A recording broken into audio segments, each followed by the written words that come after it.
Who was Sacagawea? Chapter 8. What became of Bird Woman? And what became of the young Shoshone woman? Sacagawea had made one of the most remarkable journeys in American history. She had traveled 4,500 miles carrying her baby on her back. Without her, the expedition might have failed. Yet she wasn't paid one penny. For a while, Bird Woman, Pomp, and Charbonneau stayed at the Indian village. There, Charbonneau received a letter from Clark.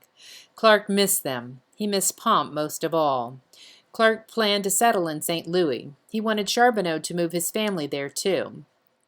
Did Charbonneau want land for a farm near St. Louis? Did he want to start a small business?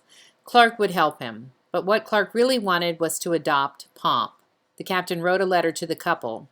As to your little son, my boy Pomp, you well know my fondness for him. I once more tell you that if you will bring your son to me, I will educate him and treat him as my own child. Sacagawea, her husband, and Pomp eventually did go to St. Louis. In the autumn of 1810, Charbonneau bought a small farm from Clark.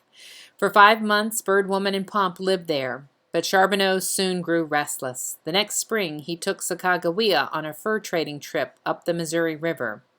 6-year-old Pomp was left in St. Louis. He was cared for by William Clark and his wife, Julia. By late 1812, Bird Woman and Charbonneau were at a trading post in what is now South Dakota.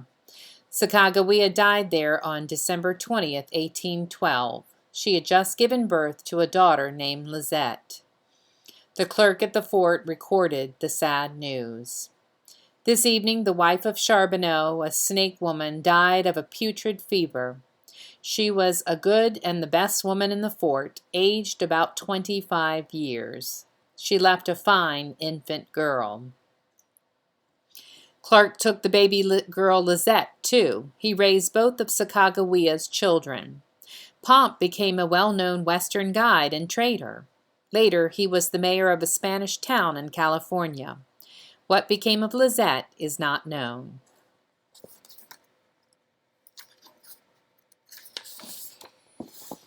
Chapter 9. Honoring Sacagawea. For nearly a century after the Lewis and Clark expedition, Sacagawea was largely forgotten.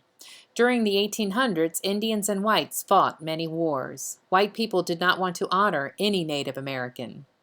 By 1900, the fighting had ended. The country was getting ready to celebrate the expedition's 100th anniversary. That was when Americans discovered Bird Woman. Suddenly, she became very well known. Sacagawea has had more landmarks named for her and memorials built in her honor than any other American woman. Idaho, Montana, Oregon, and Wyoming have mountains named for Sacagawea. Washington and North Dakota have lakes named for her.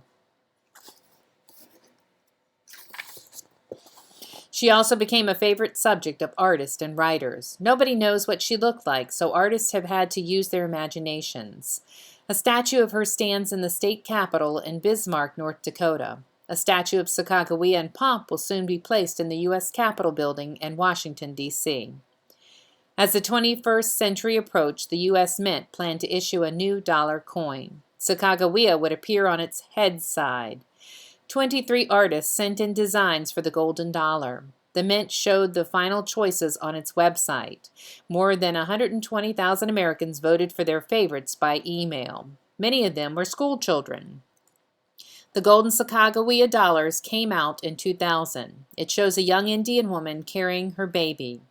This coin begins a period of Lewis and Clark celebrations. The years 2004 to 2006 will mark the expedition's 200th anniversary. Americans will honor the explorers for their historic journey to the sea, and they will remember the young Shoshone woman who helped them get there, Sacagawea.